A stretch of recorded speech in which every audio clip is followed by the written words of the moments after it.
नमस्कार, स्वागत है आप सभी का आपके अपने न्यूज चैनल आर न्यूज पर। आपके साथ मैं हूं पल्लवी रविंद्र सिंह। पेट्रोल डीजल के दामों ने एक बार फिर से लोगों की परेशानियां बढ़ा दी।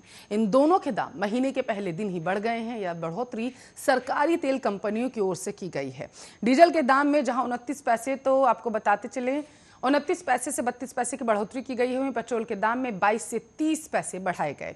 पेट्रोल डीजल के लगातार बढ़ते दामों से लोग अब परेशान होने लगे। जिस तरीके से आए दिन इन दोनों के दाम बढ़ रहे हैं, वो आम लोगों के लिए मुसीबतें खड़ी करने लगे हैं। अब आपको बताते चले, दिल्ली में पेट्रोल का दाम 101 रुपये 89 पैसे हो चुका है, जबकि डीजल का दाम 90 रुपये 17 पैसे है। और वहीं आपको बता चले, पेट्रोल की कीमत 107 रुपये 95 पैसे थी लीटर के हिसाब से। और डीजल की कीमत आपको बताते चले 97 रुपये 84 पैसे प्रति लीटर है। कलकत्ता में पेट्रोल का दाम 102 रुपये 47 पैसे प्रति लीटर, डीजल का दाम 93 रुपये 27 पैसे प्रति लीटर है।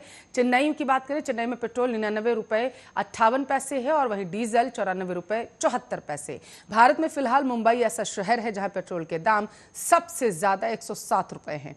इसके अलावा कई ऐसे राज्य हैं जहां पेट्रोल के दामों ने सेंचुरी का आंकड़ा पार कर लिया। इन राज्यों में बिहार, मध्य प्रदेश, राजस्थान, महाराष्ट्र, आंध्र प्रदेश, तेलंगाना, कर्नाटक, ओडिशा, जम्मू कश्मीर और लद्दाख शामिल हैं। इन सभी राज्यों में इसकी कीमत 100 के पार चली गई। आपको बताते चले कि हर दिन लगभग सुबह 6 बजे के आसपास पेट्रोल डीजल के दाम में बदलाव किया जाता है। सुबह 6 बजे से ही नई कीमतें भी लागू हो जाती हैं।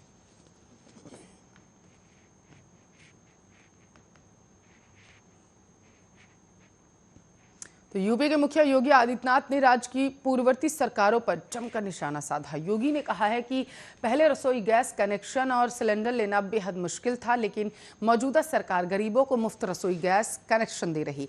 बताते चले कि सीएम राजधानी में योजना भवन में प्रदेश के नवनिर्वाचित जिला पंचायत अध्यक्षों के 1 दिवसीय प्रशिक्षण कार्यक्रम को संबोधित कर रहे थे। अपने संबोधन में उन्होंने कहा, प्रधानमंत्री उज्ज्वला योजना के तहत बड़ी संख्या में पात्र परिवारों को फ्री रसोई गैस कनेक्शन उपलब्ध कराए जा रहे हैं। उन्होंने कहा है कि प्रधानमंत्री आवास योजना के तहत गरीबों को बिना किसी भेदभाव के आवास की सुविधा उपलब्ध कराई गई है।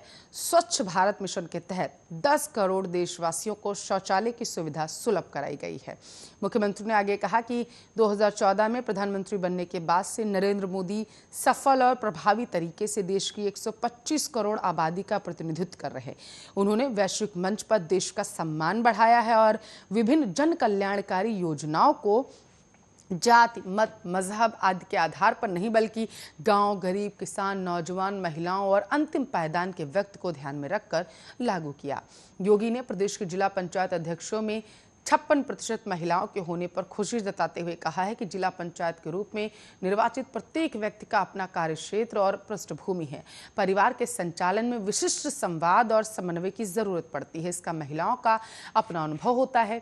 जिला पंचायतों को इसका लाभ मिलना ही चाहिए। उन्होंने कहा है कि शीर्ष संस्था से जाने वाला संदेश क्षेत्र पंचायत, ग्राम पंचायत से होता है, अंतिम पायदान के व्यक्ति तक जाएगा। इसे ध्यान में रखते हुए जिला पंचायत अध्यक्ष अधिकारियों के साथ पारस्परिक संवाद और इसके साथ साथ समन्वय के साथ कार्य करेंगे।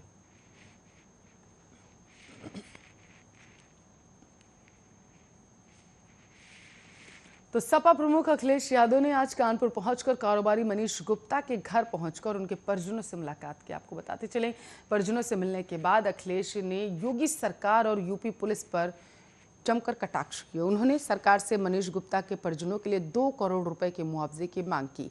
साथ ही उन्होंने पार्टी की तरफ से पीड़ित परिवार को 20 लाख की आर्थिक मदद का ऐलान भी कर दिया। अखिलेश ने कहा है कि इस घटना की कोई कल्पना नहीं कर सकता था। कोई दोस्तों से मिलने जाए और परिवार के लोगों को उसकी मौत की सूचना मिली, ये गंभीर घटना है।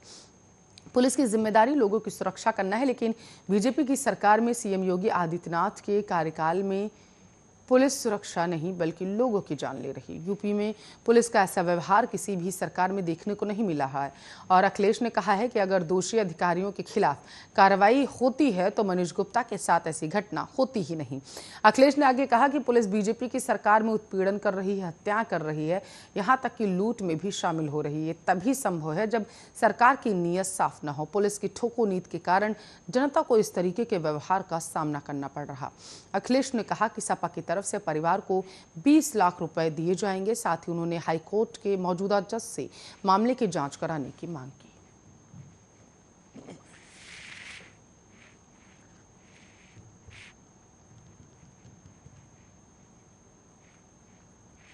जेडीयू नेता आरसीपी सिंह के केंद्रीय कैबिनेट में शामिल होने के बाद जेडीयू में गुटबाजी की बातें अब सामने आने लगी। इस बात को लेकर आपको बता चले, जेडीयू के राष्ट्रीय अध्यक्ष बदल जाने के बाद और बल मिल रहा है।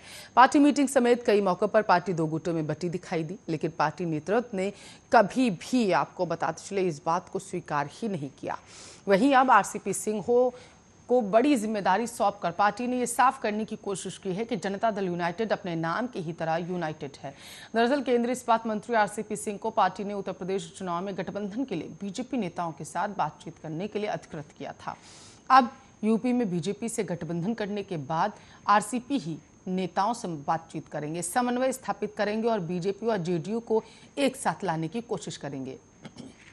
हालांकि आपको बता चले, जेडीयू ने ये स्पष्ट कर दिया है कि पार्टी पहले बिहार में अपने सहयोगी बीजेपी से यूपी में 2022 में होने वाले विधानसभा चुनाव में गठबंधन के लिए बातचीत करेगी, लेकिन अगर बात नहीं बनी तो पार्टी अकेले चुनाव लड़ने में कोई संकोच नहीं करेगी। इधर हिंदुस्तानी आवाम मोर्चा ने भी ये कहा है कि वो यूपी में जेडीयू के साथ मिलकर चुनाव लड़ेगी, लेकिन अगर उनका जेडीयू के साथ गठबंधन नहीं होता है तो पार्टी चुनाव नहीं लड़ेगी।